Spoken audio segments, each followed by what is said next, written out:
I think I even argued that we are cyborgs. The technology and our phones and all other, like, I'm never without some form of technology or some screen.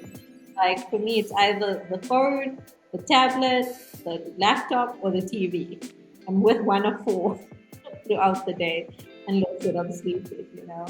So I feel like it is who we are, and it's how we represent ourselves and how we connect with people, especially today.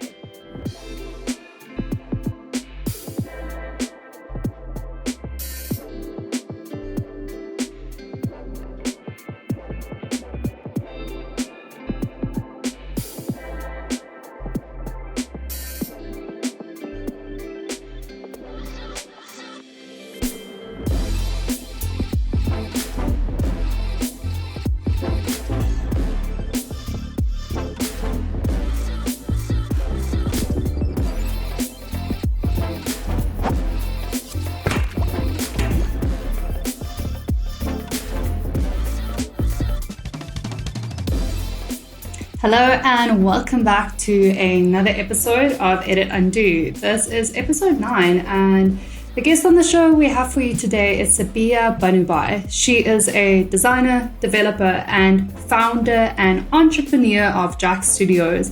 And we're going to chat to her a little bit about ethical design today, but before I give too much away, I will hand it over to her to share a little bit about who she is and why she's here with us today. Welcome, Sabeeha. Hi, thank you guys so much. So, I have a background in software development. That's actually what I studied initially. But during my course, I was quite interested in design, and I always worked while I was studying. So, having industry experience actually helped me understand what was missing from the studies, I guess, with regards to the design side. And that's when I decided to do my honors a year after completing my degree. And I felt like I was way more ready to explore something. Believe it or not, I didn't start out with ethical design as the topic. It sort of formed during the studies. And I was one of those people that changed my entire topic, my entire thesis, like which was not advised, but I'm glad that I did. I actually was quite keen at that time, I think in 2018, to delve into like design systems and understanding, how things can be done better. But during that process, something that came up for me a lot was my own personal anxiety that was coming through some of the projects I was doing, and it was popping up, in trying to manage multiple roles in my life. So having the business and on the side, which was like freelancing while doing honors full time, while having a full time job, being a friend, a sister, all these various roles we play in our life. And that's when I decided to actually start exploring how the technology I was using was actually triggering my own anxiety and whether this was happening. Sure. Yeah. And that's basically how I sort of landed up delving really deep into the anxiety of social media and of chatting applications.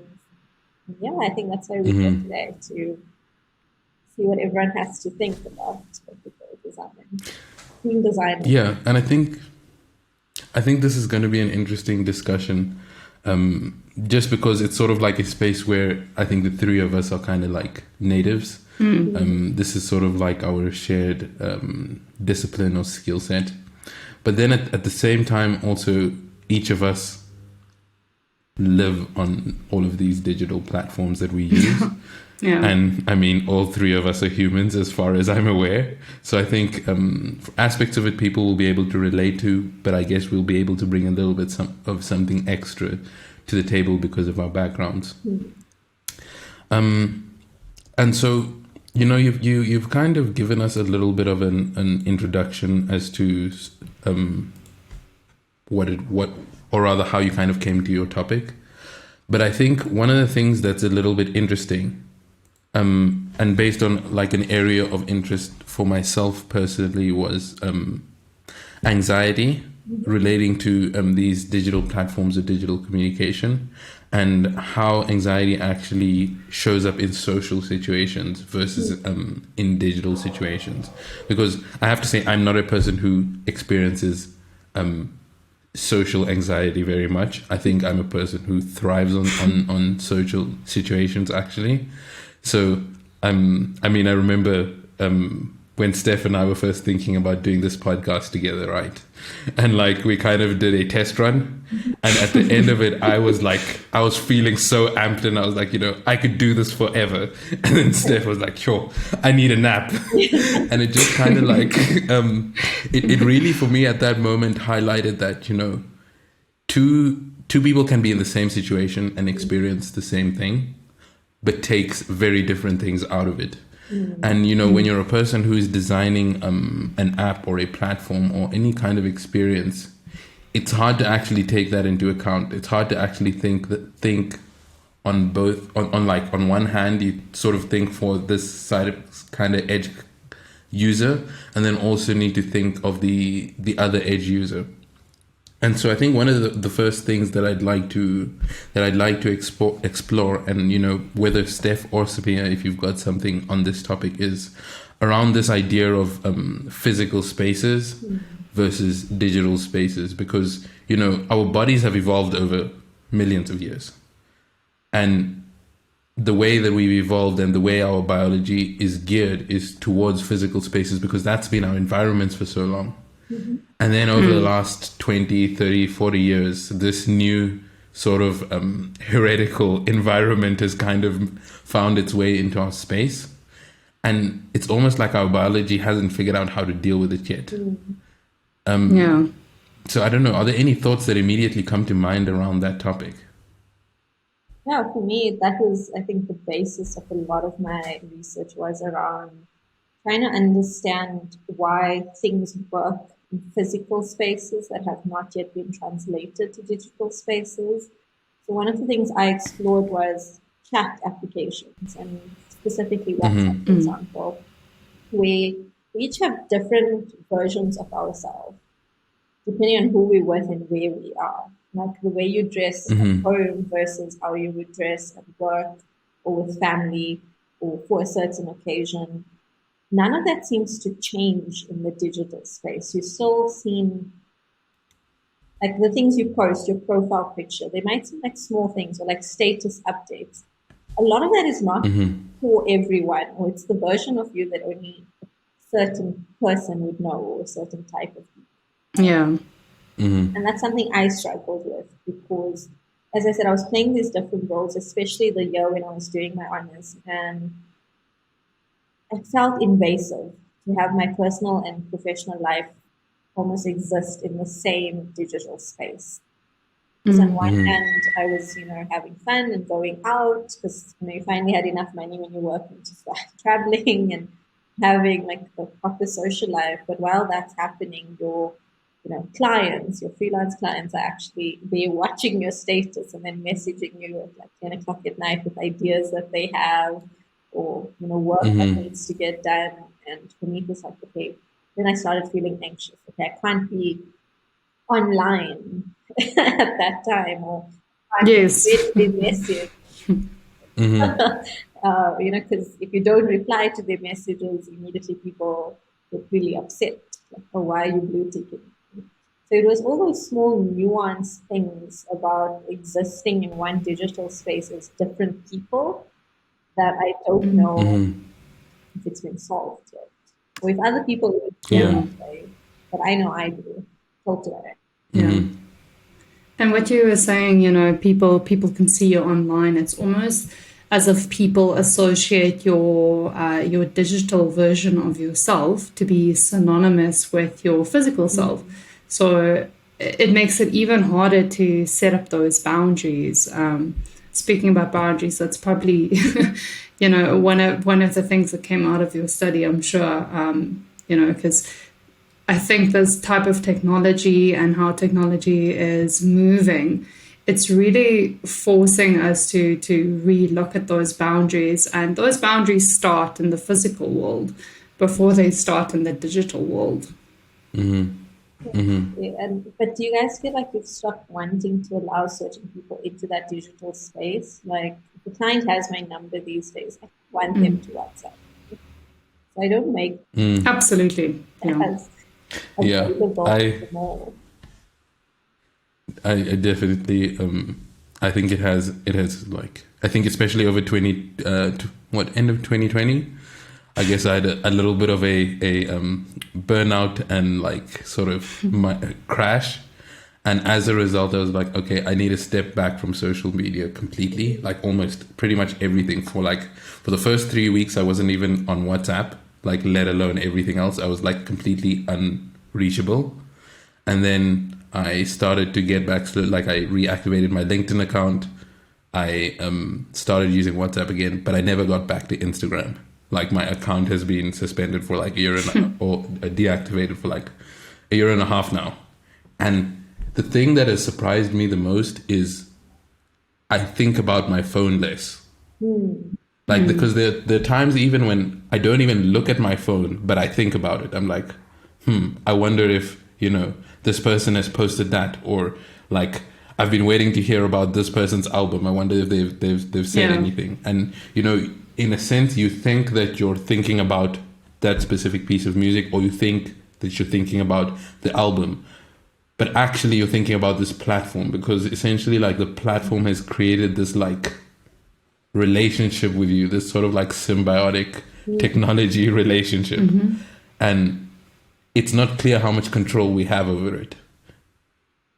And it's And it's because it understands what we intrinsically want, or what we need as humans. That validation, feeling of community, the attention. Like, none of those things are bad things. It's just because it comes in such large quantities, and we get used to what I call that dopamine rush, that it has those negative side effects. So you become addicted to it, or you need it, or you're consistently looking at it all the time, subconsciously craving something that it's giving you, which is the dangerous part. So I also went off social media. I'm still off, and from 2018, I don't have Instagram or Facebook. I have LinkedIn, but up until last year, I never considered it a social media. But now I realize that it is. Now it's just work-related anxiety of seeing everyone doing really well, starting new jobs, and eventually I also had to take a break from that. So I think anything that becomes too much and too invasive can be an issue, especially if you are someone that struggles with that anxious nature. I want to take a quick step back to the thesis you were referring to, which relates to ethical design. Can you maybe share just, what was the hypothesis you were trying to prove or disprove, or testing? What was it about, essentially? Sure, it took me, I think, about 2.5 months to answer that part. That was the first part. They're like, what's the point of this? And I think for me, I think everyone always agreed that in some shape or form, it triggered some form of anxiety for them, or there was something about it that was unsettling. So for me, as a designer, it was way more interesting to figure out what those points were. So where in the journey did it trigger anxiety, and why? So I was looking at more like the micro interactions. What, from a design perspective, was implemented that negatively affected certain groups of people. So people specifically with mental health issues, in anxiety, and a little bit of obsessive compulsive disorder. So that's when I came about. Blue tick anxiety is actually like a thing now, and that's when I started looking at those small things that were happening that actually, were so consciously put there. Like, no one just decided to suddenly ridiculous stuff and forgot about it. There was a conscious decision made into what the interactions did and how a user should respond to that. But I don't know how much goes into, even from as a designer, I don't really think that much into, or what does someone with anxiety feel, or what does someone with, obsessive compulsive disorder feel. I don't know if that's a part of our thought process when designing. So that was really what I was trying to figure out, is there a way for us to be more conscious of the way we design? Is there a way to be more ethical in terms of what we're doing to someone's mental health? And And sorry, go did ahead, your Steph. study mostly focus on the South African audience? Yeah, so that was what I had sort of in reach. So I think there must have been between 50 and 70 people that participated in the research that I was doing. So it was very like data orientated. It was just understanding, like collecting data on what do people feel, why do they feel that way, to just see how many they were. And I mean, it was such a large percentage. That's when, and obviously you only see that in retrospect. That okay, it was a much bigger topic than I could have handled in just on this paper. So the side I took it was almost like just a slice of the pie to just look at WhatsApp specifically and look at how, in my opinion, it could have been done better for someone like me and for other people that were experiencing what I was experiencing at the time. And usually it's a bad idea to take yourself as the user, but I think that is the interesting thing. Like, if I am feeling this way and other people are feeling this way, what is triggering that and what can we do to sort of create a better space? Because you can never fully take something away without creating another problem. Because like when I ask people, okay, why don't you put it off? Then they feel like they're Yeah. completely left in the dark now. Now they don't know what's going on. Did it get delivered? Is someone, not using the app anymore? So there obviously is positives, but I think to any extreme there becomes negatives. So I wouldn't say I solved any issues. For me, it was just actually at that point delving into what the possible problems could be. Okay. Well, look, I have to say, I feel like you need to give yourself a little bit more credit than that, Sabeeha, because I mean, so to be fair, like, so I think your research was about what 5, 6 years ago, It feels like something forever. like that. Yeah, it feels like a lifetime ago, I guess.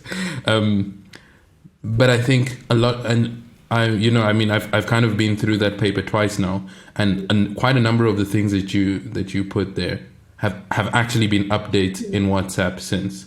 So I think first of all, we can definitely agree that you were onto something.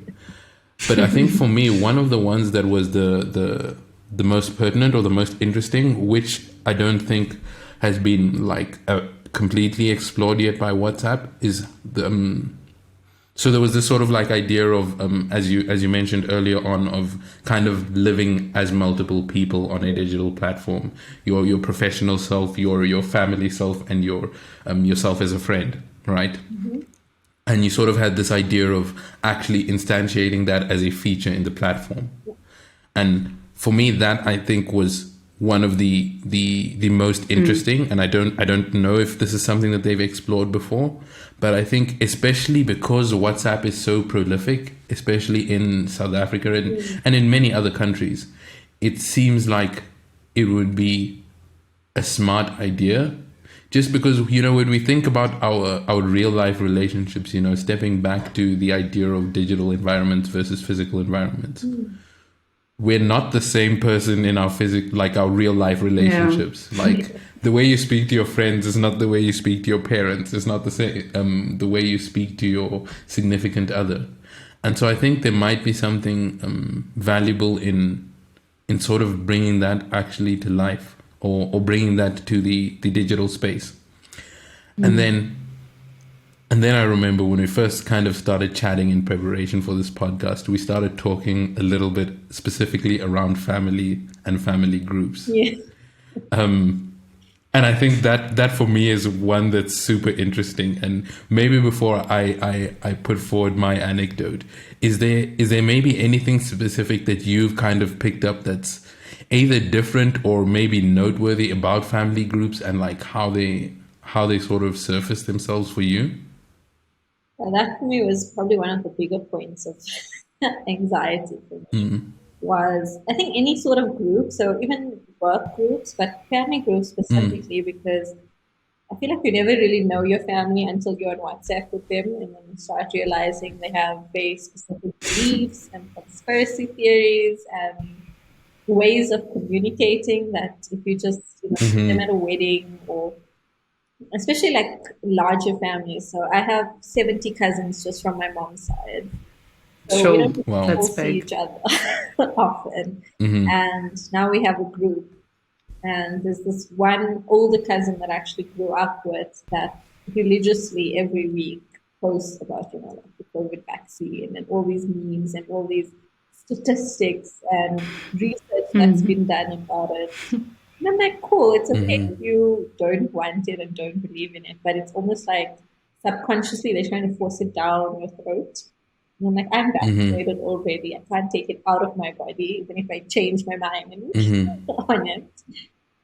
Or just like religious stuff as well. Then you have like the one side of the family that goes into these long, sermons on the group. And then the next minute someone's posting a meme. So it's such an interesting space where nothing of value actually happens. There's no conversations that are worthwhile. It's just people sort of shouting out into the air.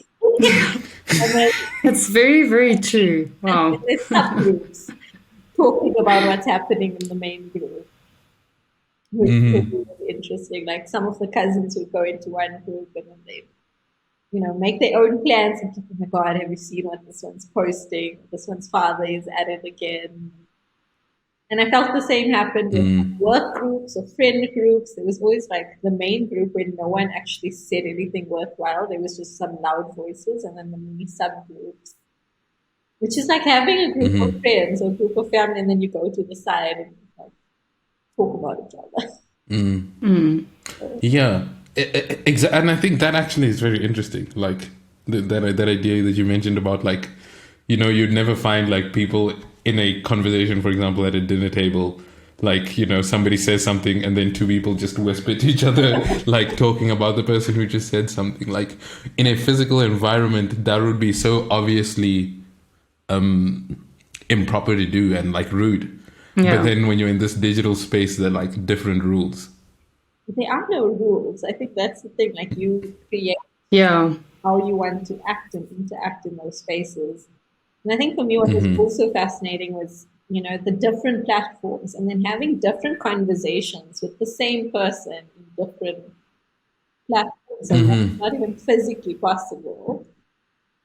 You Snapchat Yeah. Yeah. this conversation, and then you Instagramming about that in the DMs, and then WhatsApp something is happening.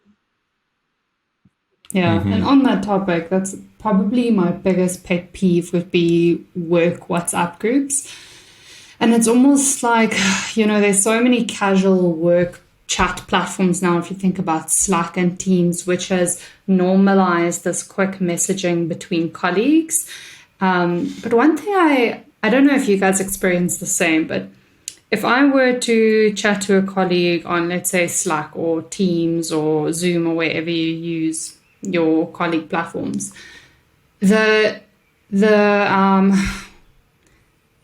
mannerism you speak to them, the words you use, the language is very different when it's on a work WhatsApp group. It becomes almost too casual for me.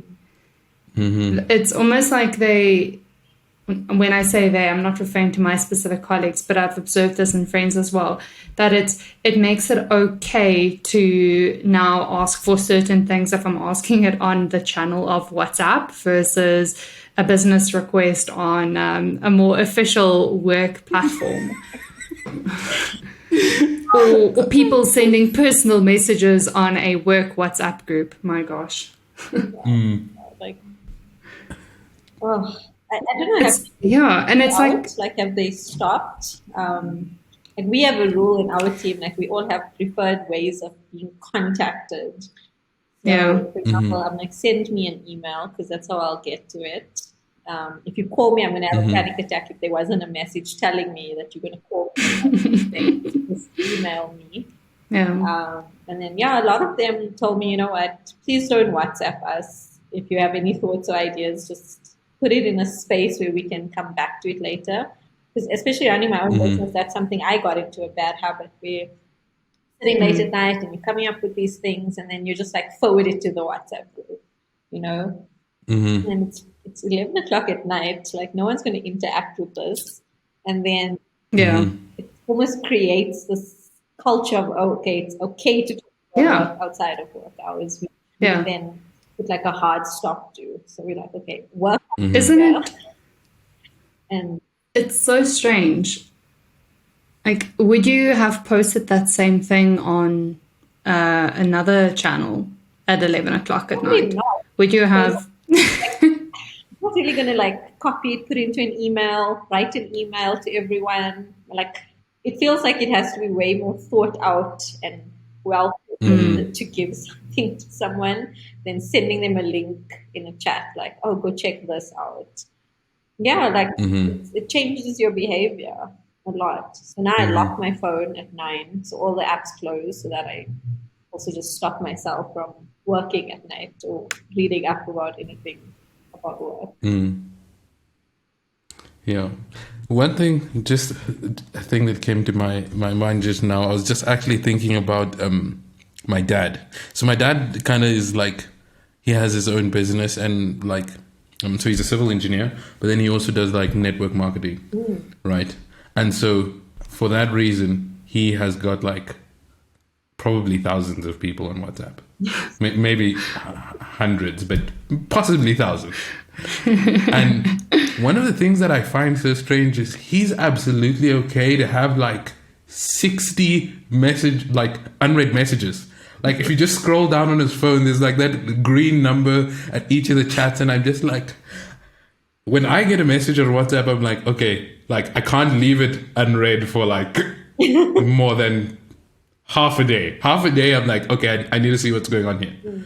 But like for my dad, he's like, he's more than happy. Like if he's doing something else, like someone can be calling him and he'll look at his phone and it won't even bother him a little bit.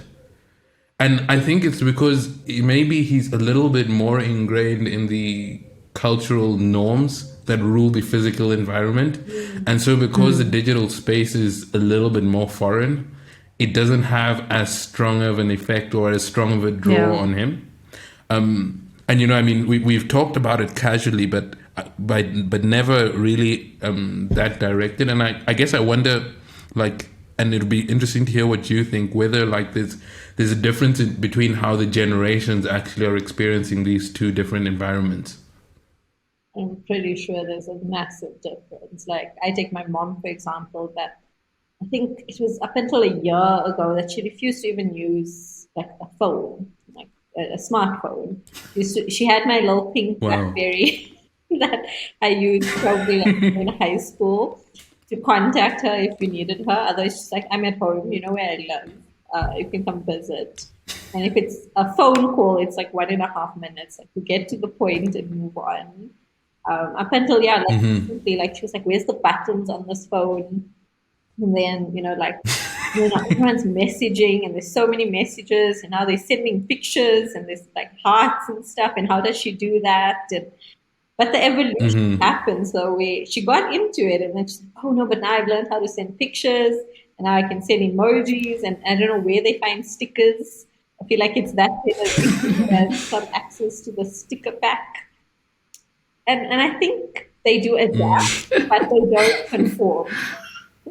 Like like our rules that we have set with each other don't apply to them. Yeah, very also, interesting. like with any social group, you've decided on what's okay and what's acceptable. And I assume with them it's okay. Like if you don't answer the phone, they'll phone back, or if you don't reply to a message, you'll get to it.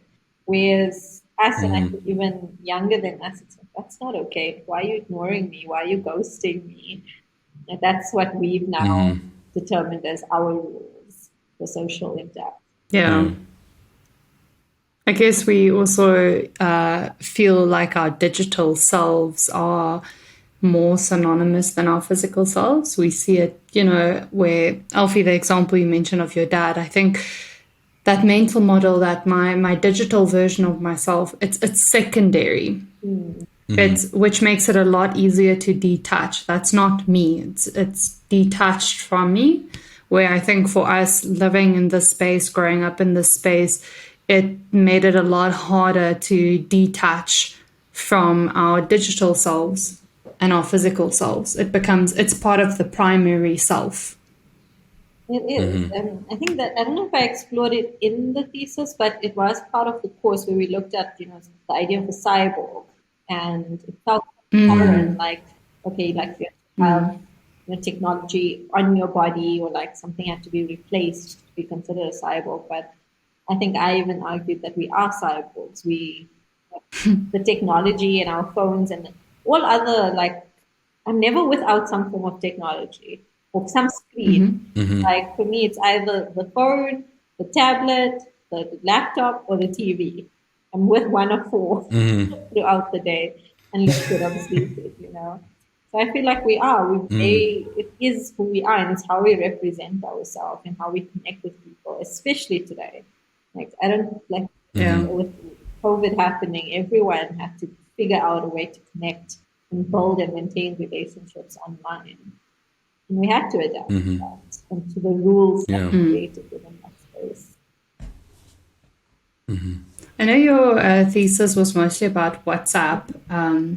Did you at all research a little bit about Facebook Messenger? The reason I'm asking is, most of the United States, Canada, Northern Europe use Facebook Messenger as their primary chat channel as opposed to WhatsApp. So, for instance, my best friend who lives in Norway, when she met her husband, he installed WhatsApp just to talk to her because they use Facebook Messenger. And it's when I thought about it, it's a little bit different because in order for you to message someone on Facebook Messenger, you have to be their Facebook friend. If I mean to be corrected, I think that's how it works. But then, if you think about it, you won't have all your colleagues as Facebook friends, which means they can't really penetrate into your personal chat space like they would be able to in WhatsApp. Sure. That is interesting. I don't know when last I've even looked at Facebook, to be honest. But no, I tried. When I started out, I was obviously very ambitious, trying to look at the whole scope of different platforms and how they each work, but they each their own ecosystem, I think. And eventually, like, I even went into the different operating systems. So the way WhatsApp works on an iPhone versus the way it works on an Android phone is completely different. The entire Yeah. interface is different. And a lot of people don't actually know that because you only ever use one type of phone. So my WhatsApp on my iPhone looks the same way that my messages or my SMSs does. Like it's the same layout, it's the same color, like it doesn't even look like WhatsApp versus Android, which is so distinctly the way WhatsApp was designed. So that's where I sort of Branded. was like, okay, now there's even operating systems involved, and there's so many ways in which the design changes. So how an iPhone user experiences it versus an Android user was already different. So I can only imagine if you have multiple chat platforms and how each one has its own rules, because that's essentially what an app is a system of rules that defines how it can be used. The one thing that was interesting for me on WhatsApp was the fact that you couldn't leave, like can't log out. Whereas, you can log out and then you're not getting those messages. There's no log out button on WhatsApp. Until today, that makes me upset. Which is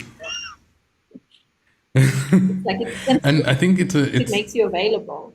If you have to use the app or delete it. Those were the two options. There's no, okay, I'm logging off for the night and then I'll log back on, which is similar to like a lot of opening email. And I think that's an important thing to highlight. And Steph, kind of on your question, one of the things that I wanted to highlight, because I think as I guess technology people, we might kind of make the assumption that people get it, but there's a clear distinction between Facebook Messenger and WhatsApp, and it's that essentially with Facebook Messenger, you have control of your network. You decide every single person that's your friend or not. While on WhatsApp, a person that has your number has the ability to share it with somebody else. Which means your network or access to you is controlled by you and everybody else that has your number. Yeah, no boundary. And so I think that's one massive difference between the two platforms, and it would be interesting to sort of see how that actually affects people's communication. And then Sabeeha, on what you mentioned about Android and Apple, I think also there are a few things that are like quite interesting. So I recently moved from an Android phone to an iPhone, right? And it blew my mind, the scale of the difference. And you know, it's funny because every time, like, my brother gives me so much shit for for using an iPhone now. Like he's like, oh, now you're one of these Steve Jobs groupies or whatever. But one of the things that I realized is, especially as a person that actually designs interfaces and a person who is actually understands the underlying thinking behind it, the two platforms are actually worlds apart. And normally when you say that, people think like, the features are basically the same. The operating systems can basically do the same thing. But the differences is not actually in the technology, but in how they're designed. Yeah. For example, one of the things that I found that was amazing is that with each app that you install, you have to allow the notifications on an iPhone, and you have to do it individually. The second thing is, in terms of how it accesses your location on an iPhone, you can firstly you can give it access to any time the app is open. So there's no way to give it indefinite access on an iPhone. You can either choose when the app is open. You can choose to give it access to your location only once, and you can not allow. While for a long time, and I don't know if this is still the case on Android, but for a long time, there was the option to always allow, which means at any point in time it could access your location, whether or not it's like in the foreground, or you could not allow it. And I think like one of the things that Apple does really well is it builds levels of access to you, to each of the kinds of data. I mean, even just the access to your data for marketing material. Each app essentially has to ask permission to be able to actually capture the browsing and metadata of your searches. And I think it's something that's so subtle, but it makes such a big difference, because now, for example, the ads that I see on YouTube are so general now. It isn't like this super hyper specific adverts that are based on literally like the last app that I had open. Like if, for example, like, you know, I open Superbalist and I'm like, I want to see how this filter works for something that I'm designing. Yeah. Next thing you know, I'm getting like sneakers being advertised to me and like a completely new wardrobe. And I think it's such a big difference, but it's not technology. It's not like the physical hardware that's different.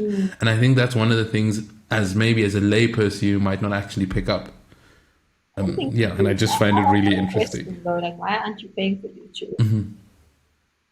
Why aren't I paying for YouTube? Yeah, you won't get Because I'm a man of the high seas.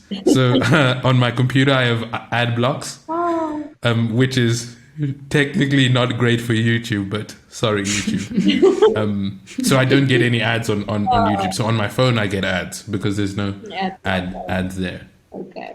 But I don't know. No, it is. Like, so actually that was the year I switched from Android to iPhone as well, because for the studies I was like, okay, I'm going to do the two different platforms. I need to experience it.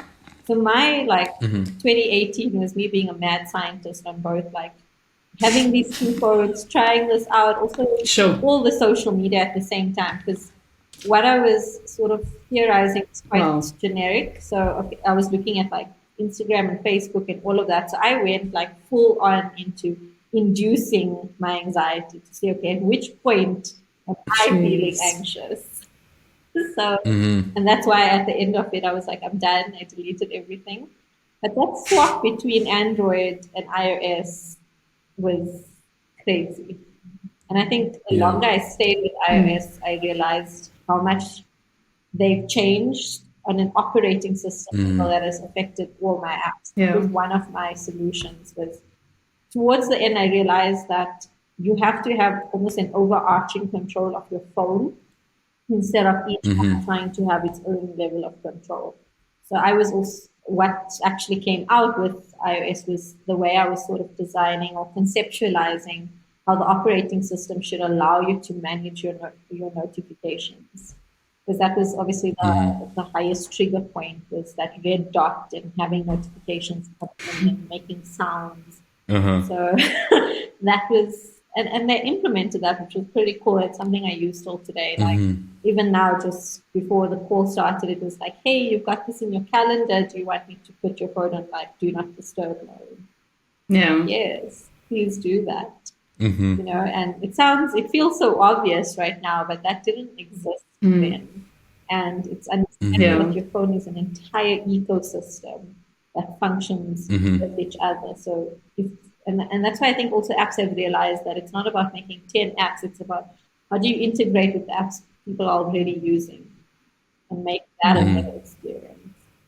That's why I think there's like, you know, WhatsApp Business came out now because they realize people are doing business on WhatsApp, and it's like the easiest way to contact your customers.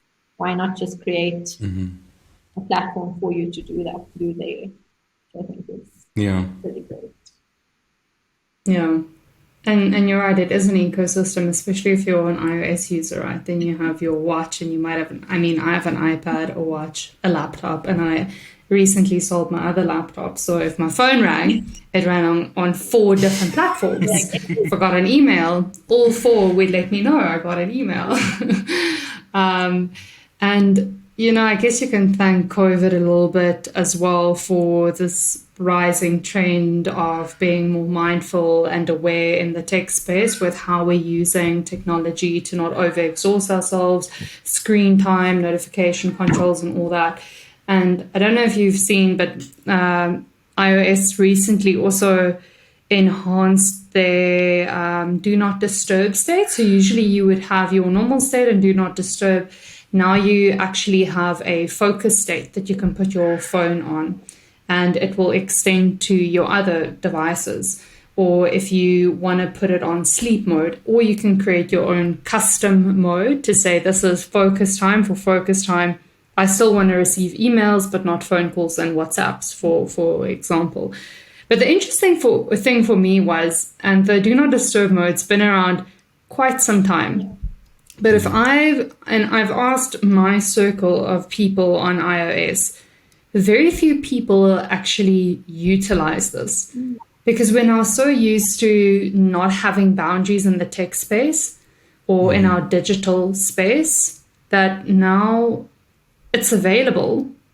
But how do we now adjust and adapt and change to now use the boundaries that they're offering us? I don't know if you guys, do you use any of those modes? I do. I like sleep mode. I love airplane mode. Yeah. That's something I realized that changed my sleep routine was I put it on airplane mode, which is the best thing ever because I don't wake up to notifications. I don't wake up to phone calls. I wake up when my alarm goes on or the sun comes up, essentially.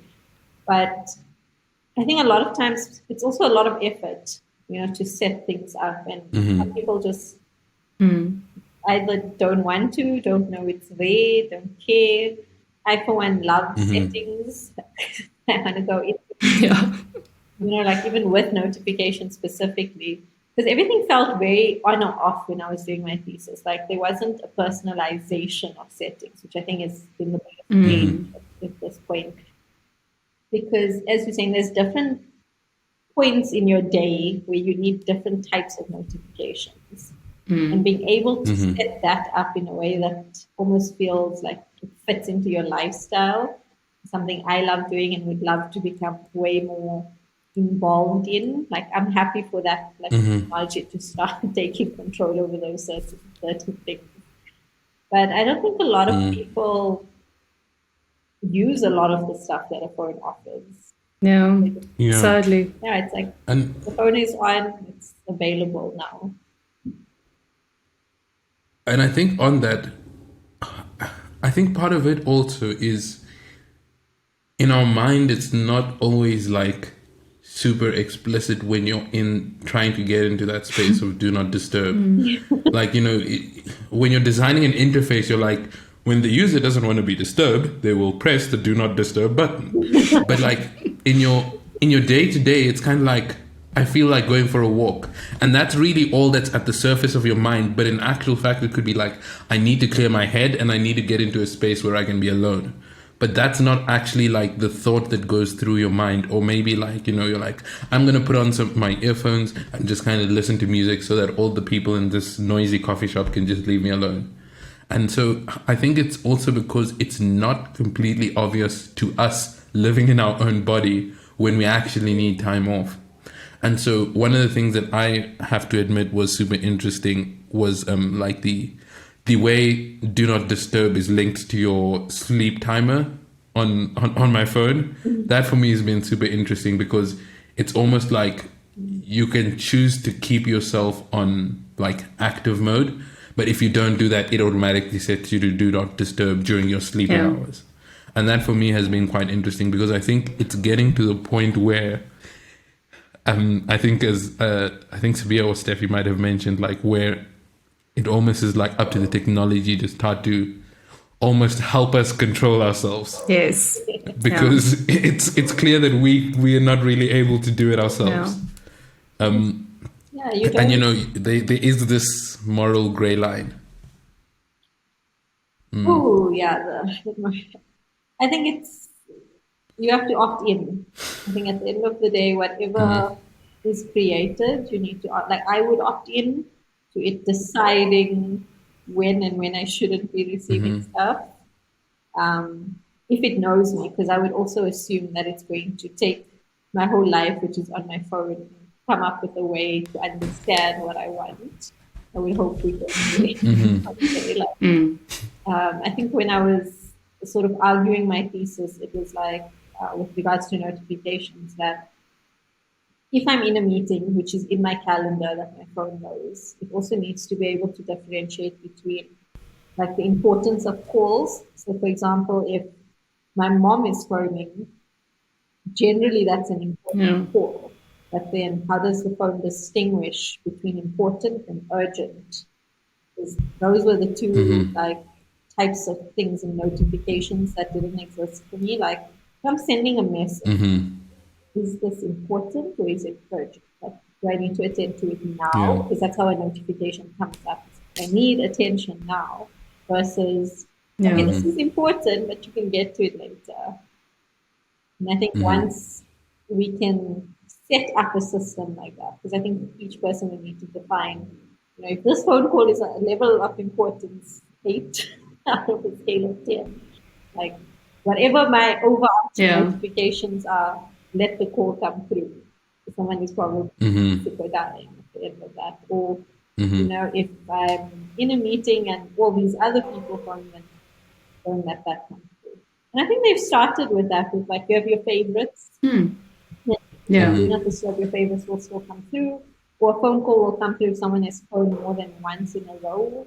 I think those are sort of some of the rules that have started being put into place because there's only so much a phone can assume as well. I think that's where, for me, design gets very interesting when it's beyond the interface, where you actually start delving into the system design. And being a developer, in my mind, always went as well was, okay, what are the different rules we need to tell the system to do beyond what the interface shows?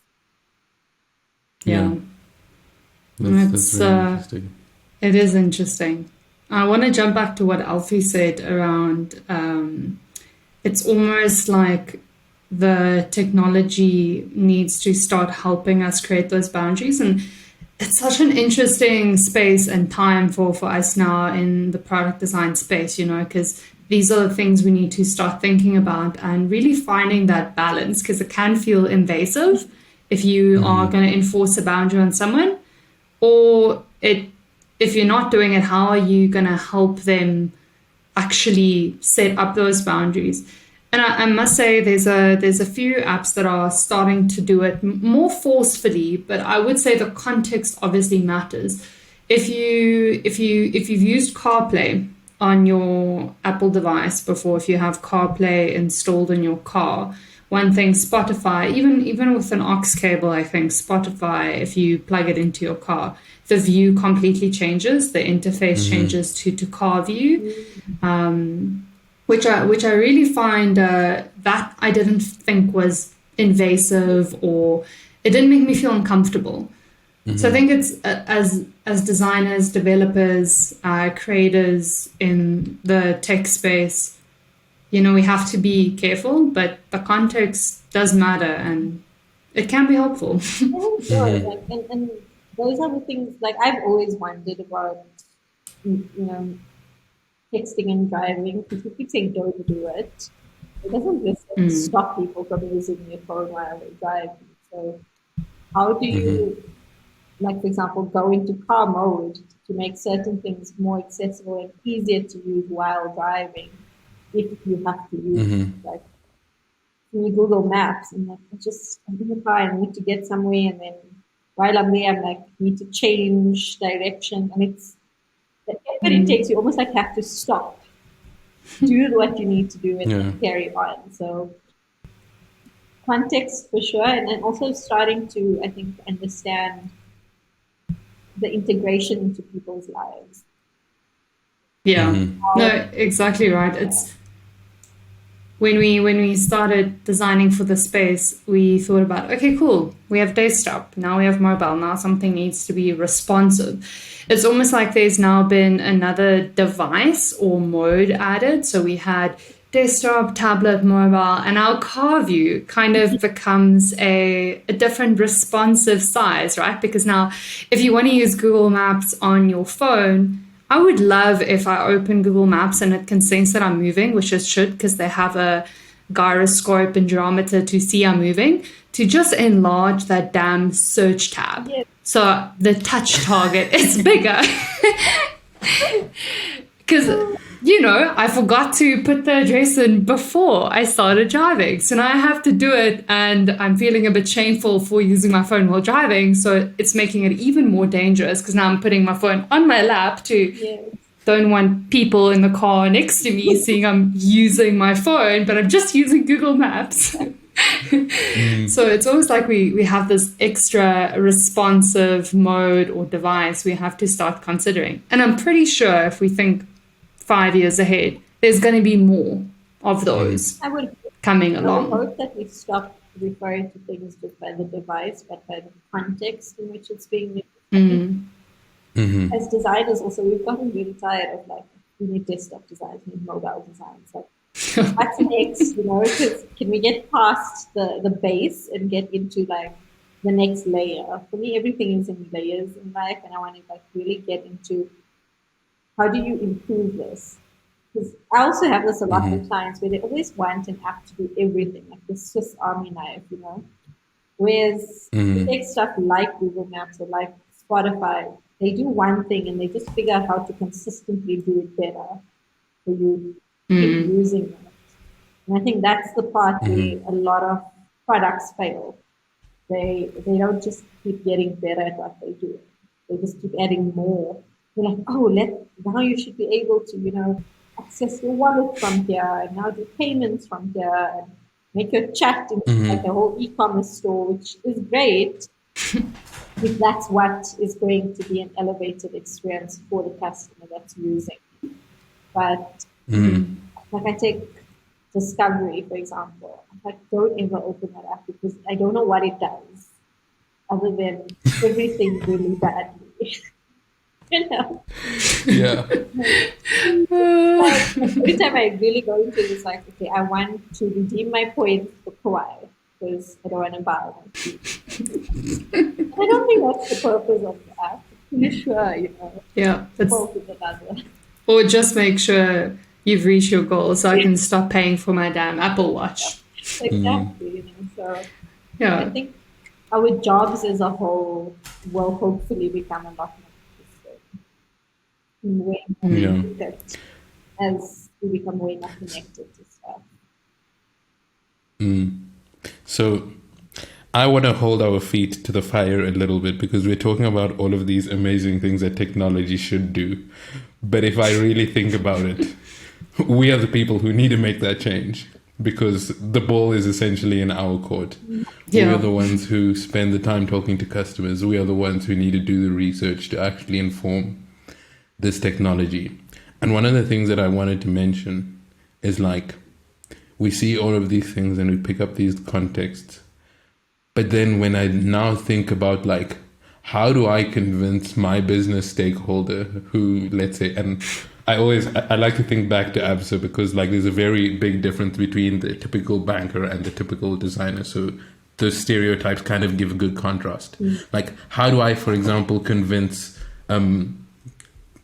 this person who is the owner of credit card, for example, that like it's in the business's best interest to not send a notification every week to this person about the fact that they qualify for a credit card, because normally the way that we sort of sell ideas like that to a business is through the financial value that it can provide.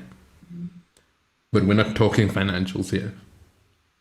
We're not talking about like something that's necessarily going to show on the bottom line of the business. So like what maybe you guys could give your thoughts or give advice, like how as a designer do we actually have that conversation?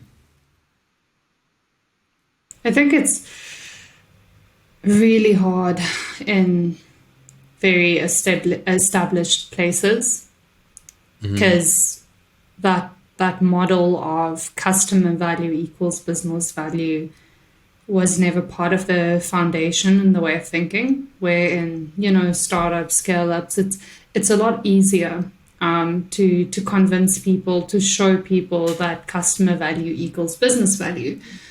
I think the past decade, we've seen more advertising agencies close down because we are naturally moving from the space of marketing for a capitalist consumerist approach of I'm showing you what you want, now buy it, versus I will just give you what you want and you come back and buy something else or do something else that will help me bring it to my bottom line.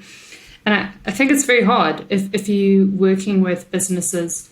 I don't have concrete or really good advice on how to tackle that, because it's a matter of trying to show them the value. But in the end of the day, if it's an established business that has been grown on the foundation of believing that the business value should come first, it's very hard to change that belief system. I think what's something that the way I would approach it, not that I think you could ever pay me enough to work in a bank, is showing user behavior. That's what I said.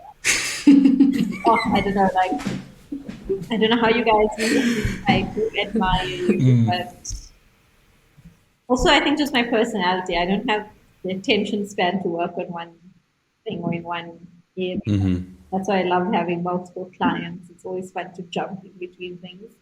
But what I would do is, if we understand user behavior, you can show that if you're bombarding a user with a lot of notifications, what are they doing? So, for example, if a large proportion of people are just turning off the notifications, which is what I would assume they would do, then you're not reaching them at all. You can't contact them at all. So I would say, you know what? And I think that's where user research comes in, which is not something we do a lot, I think. Like, I'm guilty of that. I'm never on a product long enough to delve into those nuances. But I think if you can start showing that the user is now having an adverse effect to what they want to achieve, that might help spur on us to say, okay, rather have a mechanism in-app to control the amount of notifications or the type of notifications so that they can curate what they want and be able to talk to them in the way that they want to be talked to, as opposed to just off and on. Because like, I want to know every time money goes out of my account. But now if I'm getting spammed, I'm probably just going to turn it off. And then I'm going to have an overall negative experience because now I'm not receiving any notifications of value. That to me would be one way of tackling it. Yeah. And look, I think in a sense this is kind of like a loaded question, because I think it's not just the role of design. I think I just kind of wanted to bring it to us because that's kind of like the space that we're playing in. There's And one of the things I that think that's the thing. As designers, you can and you do have a voice because you are the one that makes those design decisions. And I think that was what I came to in my thesis, was that we do have a responsibility as designers to make or to at least advocate for ethical design choices. Yeah, I think you're right, and there's sort of like two things I want to mention. So first, around like the ethics in products, one thing for me that's like a ray of hope, is that there seems to be this sort of new role coming up in tech companies, which is like the chief of ethics. Yeah. So Airbnb has somebody at the C level whose role it is to actually evangelize and maintain the ethical standards in the organization, which for me is amazing because especially with the speed at which technology is evolving, it's so important. So that is, I guess, a positive thing. But one other thing that I mentioned, and I just thought of it now when you were speaking about your thesis, is like, I think the universities have got a big role to play in technology that is currently not being fulfilled. Like, there is so much research that needs to be done that can't be the responsibility of the people working in the business. Like, there need to be UX research labs that are specifically geared around understanding people's relationship with technology, because in the example you're talking about where a person is continuously getting notifications, it's a little bit easier to sort of pick that up. But for example, how do we pick up for the person who maybe is in the situation where they've already developed that unhealthy relationship with their phone and they don't want to turn the notifications off, but it's having a negative impact on their psyche? Like, those are elements of research, or like those are research projects that need to happen over months, because you need to essentially be able to understand a person, the changes in a person over extended periods of time. And there's no way a business is going to invest in that. Or they might invest in somebody else doing that work, but there's no way that they'll do the work for themselves.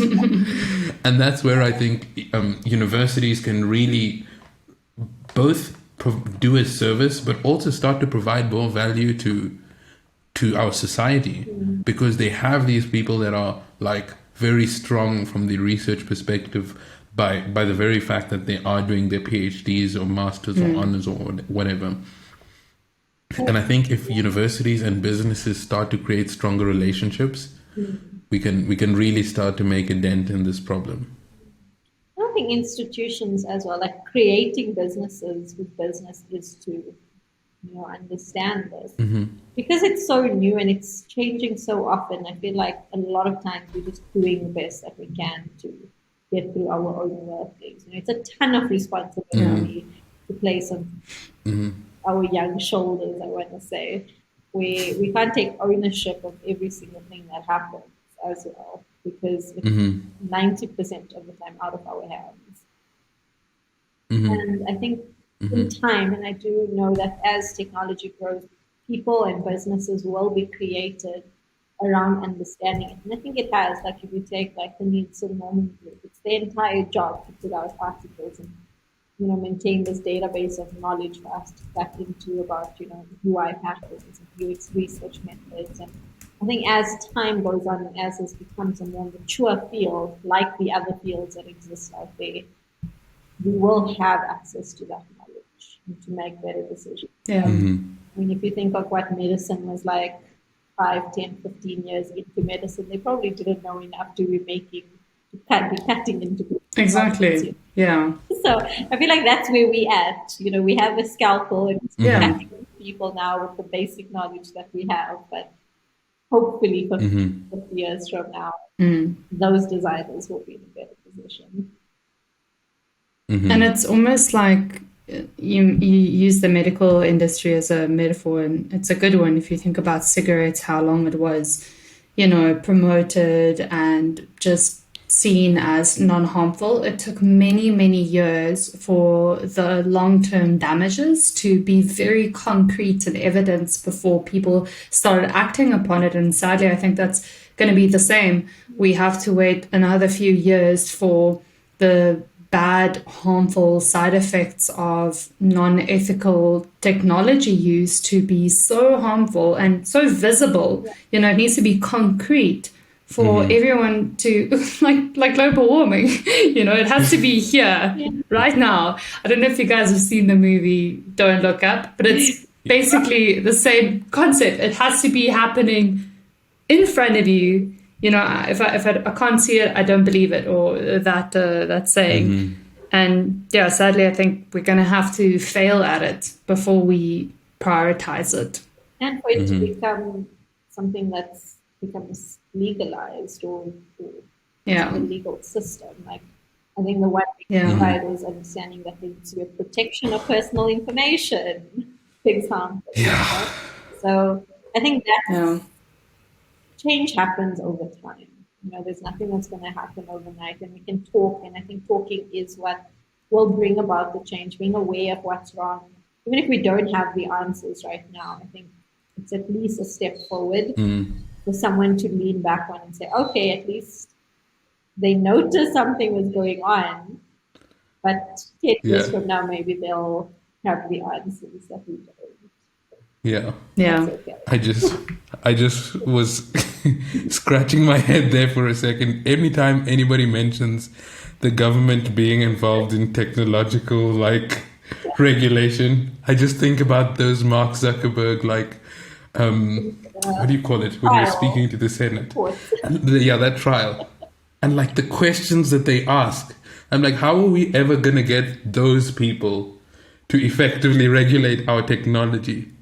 It's like Most people will be asked soon enough, right? Like our generation is moving to, like that's the change that happens over time. That systems and people are governed by different groups of people that hopefully will know better and will try to do better. yeah. And that's all we can actually hope for. That actually makes me Yeah. feel a little bit better. We're gonna be okay, actually. I think the world is Just don't have kids. yeah. That's a podcast. No, I like kids too much, unfortunately.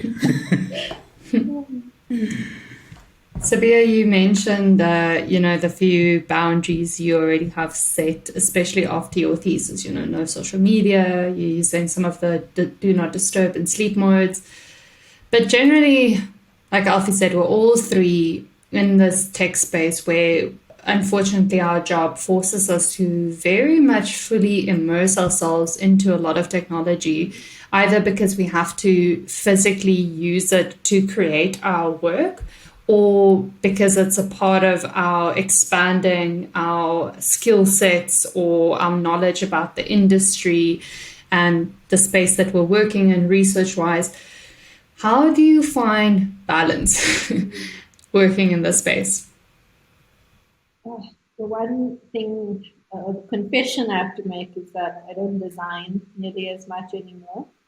It was a conscious decision that I took a while, and I'm sitting with us this year specifically where I've now hired people to do the job because of the effect it was having on me. To the point where I would become very obsessed with the project that I was working on. And to the client's advantage, obviously, because I would research and test and try out everything and try and come up with the best solution.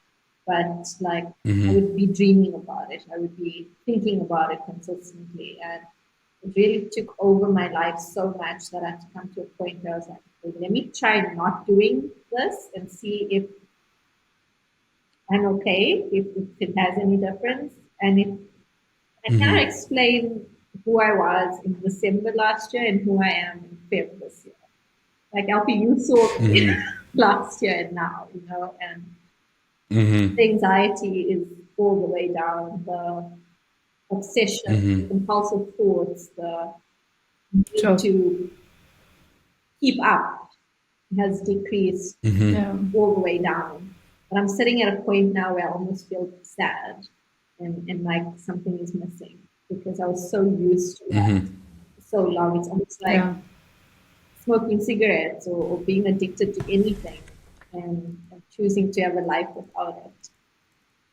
So I don't know if there is a balance. I think you have to really personally find your limits because you want to be good at your job, you want to be aware of everything, and you kind of have to be these days. But where do you, as a designer and as a person, say, okay, enough is enough? Like, I know enough to do this job right now. Like, Yeah. or I've had enough for today. That's been my thing these days. As I was saying earlier when we started chatting, was I have to consciously make decisions to not trigger myself because now I've spent so much of time trying to understand what triggers me. Like client meetings, for example, and talking to clients. I used to get a lot of validation from it, but I also used to get a lot of anxiety about it. These things Sure. didn't go well. So now I hear you. choosing not to be part of the client meetings and not to be part of the day-to-day projects and instead just overseeing the management of it. So it's taken away everything that was triggering it, but it also takes away the good. It also takes away the joy I got out of the job. So I have to now redefine what I want to do, how I want to do it. And it's happened twice already. It happened with development where I got really obsessive and really like, this needs to be perfect and the code it drives you crazy. I got to that point with design as well. And that's why my personal mental health has been such a guiding light or such an eye opener into technology on an end user side because my mental health is not nearly as bad as some people. Like people that have actual full blown anxiety or obsessive compulsive disorder. When you actually understand what those people go through, I can only imagine that their only choice sometimes is to not be part of it. Yeah. And that makes me feel so much that Yeah. hopefully we can find a space, and for myself, where I can feel safe and okay to be part of this evolution without feeling sick technically all the time. Yeah. That's amazing. So I think we're kind of reaching the sort of closing stages of this. Time has flown by for me, at least. I've really enjoyed this. But maybe just one last quick question, or maybe a piece of advice that you might be able to leave, because it seems like this is a space that you've thought quite a lot about. What would you say for someone who is finding that their digital life is taking over and they're struggling to manage? Is there any sort of piece of advice or things that you think they could consider to help them get to a better place? Yeah, I mean, I think it's acknowledging it firstly and acknowledging where it's happening. Like, okay, because it's not easy, right? It's not easy to say, okay, my job is literally giving me anxiety. Yeah. Like, and being willing to make such a drastic change that I have. But if you're not in that position to do that, then find the small ways every day to make yourself feel better. Like that was where I started, and it took years to get to this point of okay, I'm finding a position where I can make a drastic change, but every day just feeling something. Am I actually allowed to feel that way around the people like that? And it was such a conscious thing for me to have to say, especially to colleagues, where I would say I'm feeling very anxious today, or this is making me feel this way. Can I ask you for assistance? Like, can you lead this meeting? Because this client triggers all my nerves, for example. And that was my whole last year, was understanding how specifically work was and which clients and which situations were triggering me, and then creating a space in a life in which that didn't exist or was reduced at least. I think that is the hardest part because once you can identify a problem, then it's easy enough to come up with a solution for it. Ask for help, talk to someone professional also. Definitely. Yeah. I wonder how Yeah. good psychologists are to actually talk about technical addiction. That's something I'd like to. Getting better, Yeah. definitely. Could also be a whole other podcast. Sabeeha, I have to say it has been amazing speaking to you again. As always, you have got a lot to share. And I think you've brought a lot of value to the people listening. But I have to say, even just to myself, reading your thesis was definitely a pleasure. And thank you for making the time to chat with us. Yeah, thank you so much for your time. No, it's a pleasure. Thank you for reading it. Sometimes those things just get put away on a shelf. So I really appreciate you guys taking the time and for chatting today and for making it an open and safe space to talk about. And hopefully whoever listens can, give their experiences as well. It'd be great to chat after this. Definitely. I think a lot of people are going to resonate with this conversation. All right, shall we call it there? Thank you, everybody, for listening today. This is another episode of the Edit Undo podcast. Until next time, cheers. Cheers, guys.